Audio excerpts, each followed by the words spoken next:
हरे कृष्ण कृष्ण कृष्ण हरे हरे, हरे राम राम राम हरे हरे। हरे कृष्ण कृष्ण कृष्ण हरे हरे, हरे राम राम राम हरे हरे। हरे कृष्ण कृष्ण कृष्ण हरे हरे, हरे राम राम राम हरे हरे। सृष्टि के रचनाकार परमात्मा अकाल पुरख महाकाल के चरणों में बारंबार मेरी नमस्कार। सृष्टि के मालिक गुरु परंपरा, गुरु पद और सभी गुरुओं के चरणों में, यानी सृष्टि के मालिकों के चरणों में बारंबार मेरी नमस्कार। सभी के माता पिता, आप सभी के माता पिता और सभी के माता पिता के चरणों में बारंबार मेरी नमस्कार, और आप सभी के चरणों में बारंबार मेरी नमस्कार। और आप सभी को प्यार भरी सतनाम साखी, सतनाम साखी, सतनाम साखी। ईश्वर की और गुरुओं की परम असीम कृपा से हम सत्संग में जुड़ रहे हैं। आइए जुड़ने से पहले गुरुओं के चरणों में प्रार्थना करें। हम जीवन में सफल हैं, जीवन को सफल करें। इसी प्रार्थना के साथ सत्संग में प्रवेश करें। जय जय श्री राधे, जय जय श्री राधे, जय जय श्री राधे। सिकंद चौथा और अध्याय आज है 17वां। महाराजा पृथु का पृथ्वी पर कोप और पृथ्वी द्वारा उनकी स्तुति। मैत्री जी कहती है इस प्रकार, विदुर जी, जब वंदी जन ने महाराज पृथु की स्तुति की तो महाराज ने प्रसन्न होकर उन्हें मनचाही वस्तुएं प्रदान की और उन्हें सम्मान से विदा किया। विदुर जी ने पूछा, विप्रोर, पृथ्वी के तो अनेक रूप कहे गए हैं, फिर उसने गौ का रूप क्यों धारण किया? उसे धोते समय बछड़ा कौन था? धोने के पात्र का क्या हुआ? पृथ्वी तो स्वभाव से ही ऊंची नीची थी, उसे उन्होंने समतल कैसे किया? इंद्र उनके यज्ञ अश्व को चुरा कर क्यों ले गया? संत कुमार जी ने ज्ञान प्राप्त करके वे राजर्षि किस गति को प्राप्त हुए?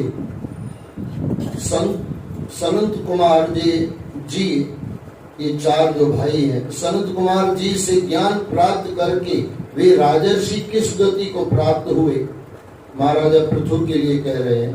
पृथु को श्री हरि का अवतार कहा गया है। उनसे संबंध रखने वाले सभी चरित्रों को आप मुझसे कहिए। मैं आपका और श्री कृष्ण जी का बड़ा अनुरुक्त भक्त हूँ, मुझ पर कृपा कीजिए।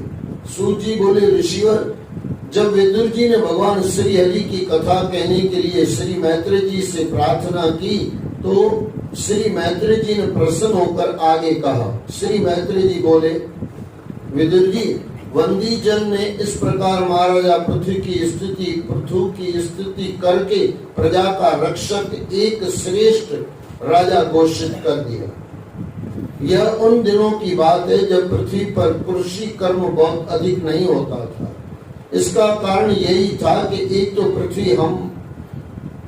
पृथ्वी हमवार अर्थात समतल नहीं थी और सर्वत्र दूर दूर तक फैले हुए जंगल थे, पहाड़ थे। कृषि के लिए समतल भूमि की आवश्यकता थी, इसलिए अन्न की कमी पड़ गई थी।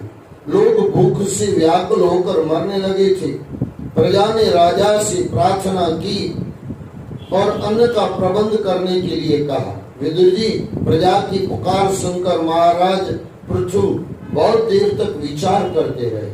उन्होंने अन्न की कमी होने के कारण का पता किया और सोचा कि प्रजा की भूख की समस्या अस्थायी रूप से तो वे पूरी कर देंगे, परंतु इस समस्या का स्थायी हल तभी हो सकता है जब व्यापक क्षेत्र में कृषि की जाए।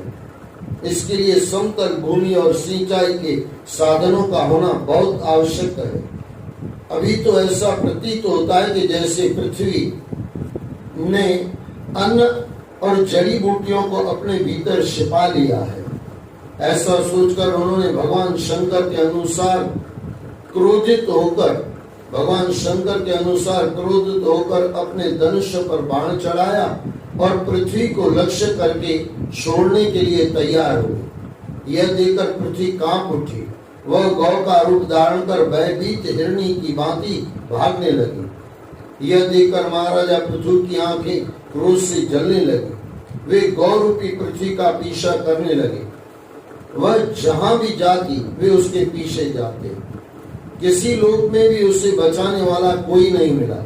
अंत में दुखी होकर उसने पलट कर राजा पृथु से कहा, हे धर्मात्मा, शरण वत्सल राजन, आप तो सभी प्राणियों की रक्षा करने वाले हैं, मेरी भी रक्षा कीजिए। मैं अत्यंत दीन और निरपराध हूँ। आप मुझे क्यों मारना चाहते हैं? धर्म के होकर आप स्त्री का वध कैसे कर सकते हैं? मैं तो नौका के समान हूँ जो जगत को भवसागर से पार उतारने का पुण्य कर्म करती हूँ। मुझे तोड़कर आप अपनी प्रजा को जल के ऊपर कैसे रख पाएंगे? महाराजा पृथु ने कहा, पृथ्वी, तू मेरी आज्ञा का उल्लंघन करने वाली है। तू यज्ञ में देवता रूप से यज्ञ का भाग तो लेती है, पर बदले में हमें अन्न नहीं देती। कई लोग बोलते हैं यज्ञ से क्या होता है, सुन लो आज। यज्ञ करने के बाद जो धरती अंदर से देती है, बीज के रूप में जो फल बना के देती है और पेड़ बना के देती है, उसी का ही तो है सब, पर बदले में हमें अन्न नहीं देती। इसलिए मैं तेरा वध करना चाहता हूँ। तू रोज हरी हरी घास तो खा जाती है और दूध नहीं देती। ऐसे में तुझे दंड देना क्या अनुचित होगा? तूने ब्रह्मा जी द्वारा उत्पन्न अन्न और औषधियों को अपने भीतर समेट लिया है और मेरी चिंता न करके तू मेरी प्रजा को भूखों मारना प्रारंभ कर दिया है। इसलिए मैं तेरा शरीर शरणी करके तेरे मेदे से इन भूखे प्राणियों की भूख मिटाऊंगा। जो दुष्ट अपना ही स्वार्थ पूरा करता है और दूसरे प्राणियों के प्रति निर्दयी होता है, ऐसे दुष्ट को मारने में राजाओं को पाप नहीं लगता। तुझे बड़ा अहंकार हो गया है। इस समय माया से तूने गौ का रूप धारण किया हुआ है। मैं अपने बाणों से तेरे शरीर को शत विषित करके अपनी प्रजा का कल्याण करूंगा। इस पर पृथ्वी ने विनंती करके राजा से कहा, राजन, आप साक्षात परम पुरुष हैं। इस पर पृथ्वी ने विनंती करके राजन, आप साक्षात परम पुरुष हैं। आपने भी अपनी माया से यह मनुष्य रूप धारण किया है। आप राग द्वेष विहीन आत्मा अनुभव से अभिभूत हैं। मैं बार बार आपको नमन करती हूँ। आप ही संपूर्ण जगत के स्वामी हैं और सारे जीवों के आश्रय दाता हैं। प्रभु, जब आप ही मुझे मारना चाहते हैं तो मैं किसकी शरण में जाऊं? आपने ही मेरी रचना की है और आप ही मेरा पालन करने वाले हैं। आप धर्मपरायण होकर भी मुझे मारना चाहते हैं। आप तो सर्वेश्वर हैं। आपकी लीलाओं को हम कैसे जान सकते हैं? आपकी माया से हमारी बुद्धि विक्षिप्त हो रही है। भिन्न भिन्न समय पर अलग अलग कार्यों के लिए आपकी शक्तियां उदित होती है और कर्म पूरा करके नष्ट हो जाती है या आपके भीतर लोप हो जाती है। हे परमात्मा, मैं आपको नमन करती हूँ। आपने ही मेरी रक्षा के लिए वारा रूप धारण किया था और मुझे जल से बाहर लाए थे। इस प्रकार आपके द्वारा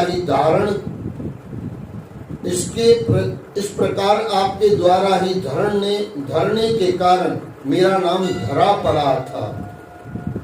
आज आप मुझ गौरूप धरा को अपनी प्रजा की रक्षा के लिए मारना चाहते हैं। आपकी इस माया से मेरा चित्त मोहग्रस्त हो रहा है। मैं नहीं समझ पा रही हूँ कि आप ऐसा क्यों कर रहे हैं। मैंने अपना दूध दोहन के लिए कभी किसी को मना नहीं किया, फिर भी आप मुझे मारना चाहते हैं। अध्याय 18 महाराजा पृथु द्वारा पृथ्वी का दोहन। श्री मैत्री जी ने कहा, विदुर जी, गौरूपी पृथ्वी ने जब राजा पृथु से ऐसा कहा तो उनका क्रोध शांत हुआ। पृथ्वी ने उनसे कहा, राजन, बुद्धिमान लोग भ्रमर की भांति सभी फूलों से रस ग्रहण करते हैं तत्वदर्शी मुनियों ने जगत के प्राणियों के पोषण के लिए कृषि, अग्निहोत्र, मांस भक्षण आदि अनेक उपाय सुझाए हैं। उन आप्त ऋषियों द्वारा बताए उपायों का आज जो भी पुरुष अपने पुरुषार्थ से दोहन करता है वह कभी भूखा नहीं मरता, परंतु जो व्यक्ति उनके बताए गए उपायों का प्रयोग न करके आलस्यवश कल्पित संसाधनों का प्रयोग करता है वह भूखा ही मरता है, उसके सारे कार्य निष्फल हो जाते हैं। राजन, पूर्व काल में ब्रह्मा जी ने जिस धान्य यानी चावल आदि को उत्पन्न किया था उसे यम नियमों तथा व्रतों का पालन न करने वाले दुराचारी लोग खा जाते हैं। हे लोक रक्षक राजन, आप लोगों ने भी मेरा आदर करना छोड़ दिया है, इसलिए सभी राजा लोग चोरों के समान हो गए हैं। इसलिए मैंने अपने गर्भ में अन्न और यज्ञ के लिए औषधियों को छुपा लिया है। अधिक काल तक मेरे उदर में पड़े हुए वे धान्य जीर्ण हो गए हैं।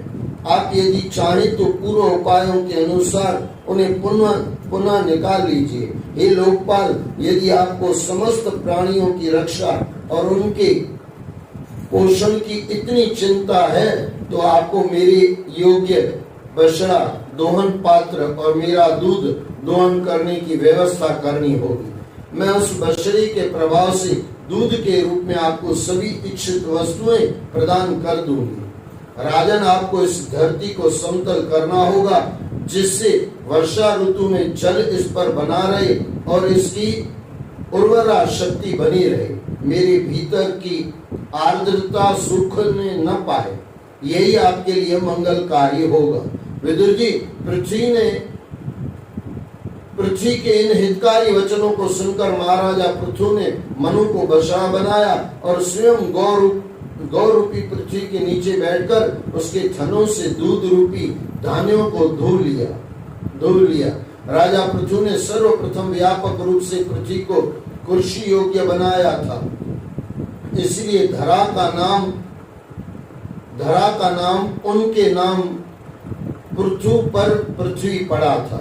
राजा पृथु के समान ही अन्य विघजन की धरती के विविध क्षेत्रों के सार तत्व ग्रहण कर लेते हैं। उन्हीं के अनुसार ऋषियों ने बृहस्पति जी को बछड़ा बनाकर इंद्रिय यानी वाणी, मन, कान रूपी पात्र में गौ रूपी पृथ्वी से वेद रूपी दूध को दोहा था। इस प्रकार देवताओं ने इंद्र को बछड़ा बनाकर स्वर्णमय पात्र में अमृत, वीर्य, मनोबल, शक्ति, ओज, इंद्रिय बल और शारीरिक बल को दोहा था। दैत्य और दानवों ने असुर श्रेष्ठ प्रहलाद को बछड़ा बनाकर लोहे के पात्र में मदिरा और आश्व रूपी दूध दोहा था। गंधर्व और अप्सराओं ने विश्वासु को बछड़ा बनाकर कमल रूपी पात्र में संगीत और सौंदर्य का माधुर्य रूपी दूध दुआ था। श्राद्ध के हेतु पितृगणों ने अयरमा नाम के पितरों को बछड़ा बनाकर मिट्टी के कच्चे पात्र में पितरों को दिया जाने वाला अन्न दूध के रूप में दुआ था। सिद्धों ने कपिल मुनि को बछड़ा बनाकर आकाश रूपी पात्र में अणिमा आदि अष्ट सिद्धियों को दुआ था। इस सृष्टि का जो संचालन, पहले तो सृष्टि कैसे बनी, वहां से ये सब चल रहा है, कोई चीज कहां से आई, उस सब पूरा विस्तार से बताया जा रहा है। छोटी छोटी, जैसे छोटी से छोटी चीज और बड़ी से बड़ी चीज, अभी ये अष्ट सिद्धियां कहां से प्रकट हुई वो भी बताया जा रहा है। अणिमा आदि अष्ट सिद्धियों को दुआ था तथा विद्याधरों ने आकाश गमन की विद्या को दुआ था। मायावी पुरुषों ने मय दानों को बछड़ा बनाकर अंतर्ध्यान होने तथा विचित्र रूप धारण करने की कला को दुआ था। इस प्रकार यक्ष, राक्षसों तथा भूत पिशाच आदि ने भूतनाथ रुद्र को बछड़ा बनाकर कपाल रूपी पात्र में रुद्र रूपी दूध को दुआ था। सांप, नाग और बिच्छू आदि विषैले जंतुओं ने तक्षक को बछड़ा बनाकर मुख रूपी पात्र में विष रूपी दूध को दुआ था। पशुओं ने भगवान रुद्र के वाहन बैल को बछड़ा बनाकर वन रूपी पात्र में तृण रूपी दूध को दुआ था। मांस भक्षी जीवों ने सिंह को बछड़ा बनाकर अपने शरीर रूपी पात्र में कच्चे मांस के रूप में दूध को दुआ था, तथा गरुड़ जी को बछड़ा बनाकर पक्षियों ने कीट पतंग आदि चर फलों और पदार्थों को दुग्ध रूप में दुआ था। वृक्षों ने वट वृक्ष को बछड़ा बनाकर अनेक प्रकार का रस दुहा था। वृक्षों ने वट वृक्ष को बछड़ा बनाकर अनेक प्रकार का रस दुहा, और पर्वतों ने हिमालय को बछड़ा बनाकर अपने शिखर रूपी पात्रों में अनेक प्रकार की धातुओं को दुहा था। इस प्रकार पृथ्वी सभी प्रकार की अभिष्ट वस्तुओं को प्रदान करने वाली है। पृथ्वी ने उसे अपने अधीन करके उसके अनेक स्रोतों को अच्छी प्रकार से दोहा था। सभी जीवों ने अपने अपने रुचि के अनुसार पृथ्वी का दोहन किया और परितोष प्राप्त किया। विदुर जी, पृथ्वी आदि सभी अन्न खाने वाले मनुष्यों ने भिन्न भिन्न दोहन पात्रों और बछड़ों के माध्यम से पृथ्वी से अन्न रूपी दूध को दुहा था। इसका भाव यही है कि सभी जीवों को पृथ्वी उनकी आवश्यकताओं के अनुसार भोजन देती है। पृथ्वी ने पृथ्वी के दोहन की प्रेरणा सभी जीवों में जागृत की और कृषि का भूमि पर विस्तार किया। पृथ्वी के प्रति उनका स्नेह पुत्री के समान हो गया था। उन्होंने ऊंची नीची धरती को अपने अथक प्रयास से समतल किया और उसे कृषि योग्य बनाया। पिता के समान उन्होंने अपनी प्रजा का पालन पोषण किया और पृथ्वी पर जगह जगह नए ग्राम स्थापित किए। अनेक कस्बे, नगर, दुर्ग, चारागाह, पशुओं के रहने के बाड़े, छावनियां, खदाने आदि बनाए। सिंचाई के साधनों को विकसित किया, नहरें निकाली, सरोवर और बावड़ियां बनवाई, कुएं खुदवाए। इसके अतिरिक्त लोग अपनी अपनी सुविधा के अनुसार धरती पर इधर उधर बसने प्रारंभ हो गए। अध्याय 19वां। महाराजा पृथ्वी द्वारा 100 अश्वमेध यज्ञ। श्री मैत्रेय जी ने कहा, विदुर जी, ब्रह्मावर्त क्षेत्र में सरस्वती नदी के तट पर महाराजा पृथ्वी ने 100 अश्वमेध यज्ञ किए थे। इससे इंद्र के मन में खलबली मच गई कि महाराजा पृथु कहीं मेरे इंद्रासन पर अधिकार न कर ले। पृथु का यज्ञ महोत्सव उसे खलने लगा। महाराजा पृथु के यज्ञ में भगवान हरि ने साक्षात दर्शन दिए थे और उनके साथ ब्रह्मा जी, भगवान रुद्र और लोकपाल अपने अपने अनुचरों के साथ वहां पधारे थे। गंधर्व मुनि और अप्सराएं उनकी प्रशासित में गीत, उनकी प्रशंसा में गीत गा रहे थे। महर्षि कपिल, देवर्षि नारद, भगवान दत्तात्रेय और सनकादि मुनीश्वर भी वहां आए हुए थे। उस यज्ञ में पृथ्वी ने कामधेनु के समान यजमान की सभी मनोकामनाओं को पूर्ण किया था। दूध, दही, फल, फूल और पवित्र जल तथा अनादि की वहां कोई कमी नहीं थी। अनेक तरह के स्वर्ण और रत्न खचित उपहारों की वहां भरमार थी। अनेक तरह के स्वर्ण और रत्न खचित उपहारों की वहां भरमार थी। महाराजा पृथ्वी तो एकमात्र श्री हरि को ही अपना इष्ट मानते थे। उन्हीं की कृपा से वहां 99 यज्ञ का अनुष्ठान पूर्ण हुआ था। देवराज इंद्र ने 100वें यज्ञ महोत्सव में विघ्न डालने का प्रयास किया। जिस समय महाराज पृथु यज्ञपति की अंतिम आराधना कर रहे थे, उस समय इंद्र ने साधु वेश में यज्ञ का अश्व चुरा लिया। वहां धर्मात्मा साधु का वेश धारण करके वहां आया था। वह धर्मात्मा साधु का वेश धारण करके वहां आया था, इसलिए सभी ने उसे धर्मात्मा समझकर उस पर शक नहीं किया और वह घोड़ा चुराकर बड़े वेग से आकाश मार्ग से जाने लगा। उसी समय भगवान अत्रि मुनि की दृष्टि उस पर पड़ गई।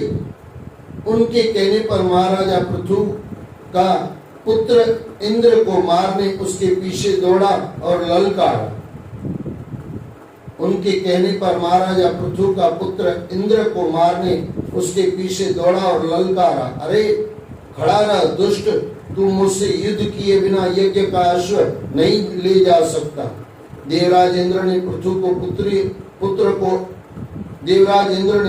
के पुत्र को अपनी ओर आते हुए देखा, वह घोड़े को वहीं छोड़कर अंतर्ध्यान हो गया। पृथु पुत्र घोड़े को लेकर यज्ञशाला में लौट आया। ऋषियों ने उसकी वीरता देखकर उसका नाम विजिताश्व रखा। यज्ञ पशु को खंभे से बांध दिया गया।